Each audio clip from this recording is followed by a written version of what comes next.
It is 3 in the morning. Your phone goes off. Checkout is broken, and a customer said so before any of your own systems did. You open your dashboards. Every one of them is green. Error rate, fine. Response time, fine. Memory, fine. 10 charts, all healthy, and the website is not.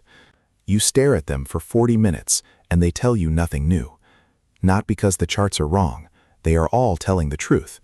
They are just answering questions somebody asked back in March, and tonight's problem was not on that list.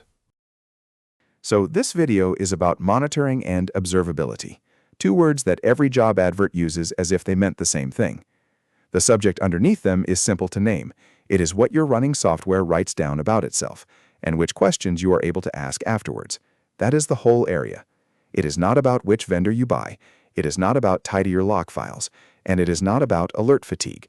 It is about what gets recorded at the moment a request runs, because everything you can ever ask later is decided right there. And it bites at exactly one moment, when something breaks that nobody predicted, which is most of the time. Before any code, let us kill the obvious confusion. Most people assume observability is just monitoring with nicer dashboards. It is not a nicer version of the same thing. It is a different object. Think about a smoke alarm. A smoke alarm is brilliant. It watches one thing, it costs almost nothing, and when it goes off, you know you have a problem. But it can only ever tell you that. It cannot tell you which room. It cannot tell you it was the toaster. Now think about having the floor plan of the whole building and being able to walk it, room by room, opening any door you like. That is not a better alarm, and nobody sensible takes the alarm down. You want both, and they do genuinely different jobs. So start with what a dashboard physically is. Somebody, at some point, decided that one number mattered. How many orders failed, say. So the code was changed to count that number. The number got drawn as a line, and a rule was added. If this line goes above here, wake someone up. That is genuinely all a dashboard is. It is a question you asked in advance, frozen into a picture. It answers that one question beautifully, forever, for almost no money, and it answers nothing else. That is not a criticism. That is the deal you signed when you decided in advance which number mattered. Here is that idea in real code. Two objects at the top. A counter, which only knows how to go up, and a histogram, which sorts how long something took into buckets, under a tenth of a second, under half a second, and so on. Then, on every single checkout, we do two things. We bump the counter, and we record the duration. That is the entire instrumentation most services have, and it is good code. But now look carefully at the labels in those square brackets. Route, status. That is what survives. Everything else about this request is not written down anywhere. It is gone the instant these two lines finish. Let me make that concrete, because it is the whole video. What you keep is three things: the route, the status code, a number of seconds. What you throw away is everything that made the request a request: which customer it was, which plan they pay for, which build of the code served them, which database machine, which region, which feature flags were switched on, whether the cache helped, how many times it retried. All of that existed in memory, right there on that line, and the counter added one and forgot it. So an outage happens, and the team does the natural thing. It adds another dashboard, and after the next one, another. Here is the trap. A dashboard can only ever answer a question somebody already thought to ask. Last night's failure was not on anybody's list back in March, and that is precisely why it took the site down. So you end up with 10 panels, 10 good answers to last quarter's questions, and not one of them is about tonight. You cannot chart your way to a problem you never imagined. There is a clean line running through all of this, and once you see it, you cannot unsee it. On one side, the things you knew to worry about: error rate, response time, queue depth, memory. You had already imagined those failing, so you built a panel for each one. Monitoring covers that side perfectly and cheaply, and you should keep doing it. On the other side are the questions nobody ever wrote down. Only customers on the new plan. Only the 2 machines you deployed at 2 in the afternoon. Only uploads bigger than 5 megabytes. Real incidents almost always start over there, because the ones on the left you already fixed. So what do you do instead? You stop adding things up at the moment of writing. Instead of bumping a counter, you build one record for this one request. and you put everything you know into it. Look at the shape of it. It is a plain dictionary. Route, status, how long it took. The same three you already had. And then everything the counter threw away. Which user, which plan, which database machine, which build, which region, which feature flags, whether the cache helped, how many retries.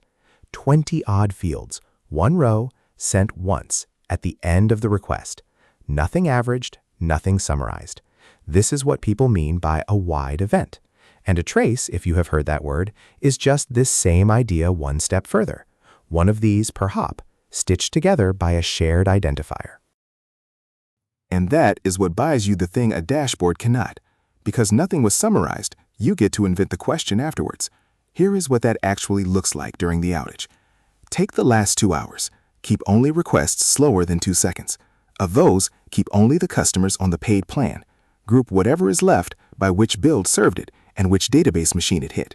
And show the 95th percentile for each group, which is the number that 4 requests out of 5 come in under.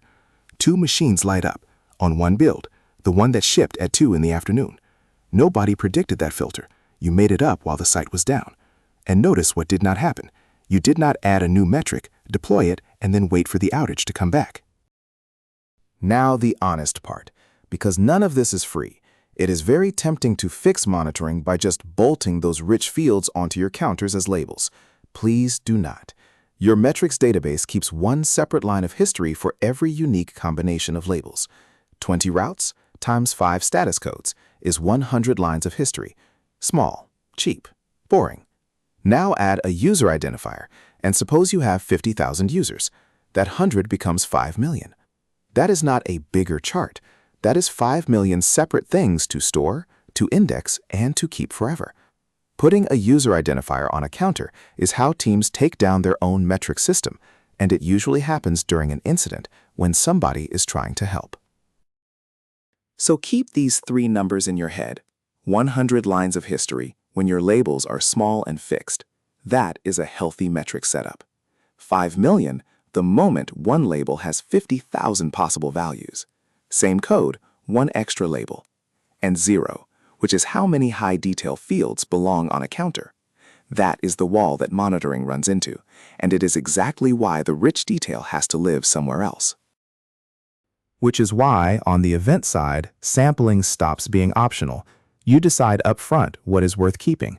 Every error, always. Every slow request, always.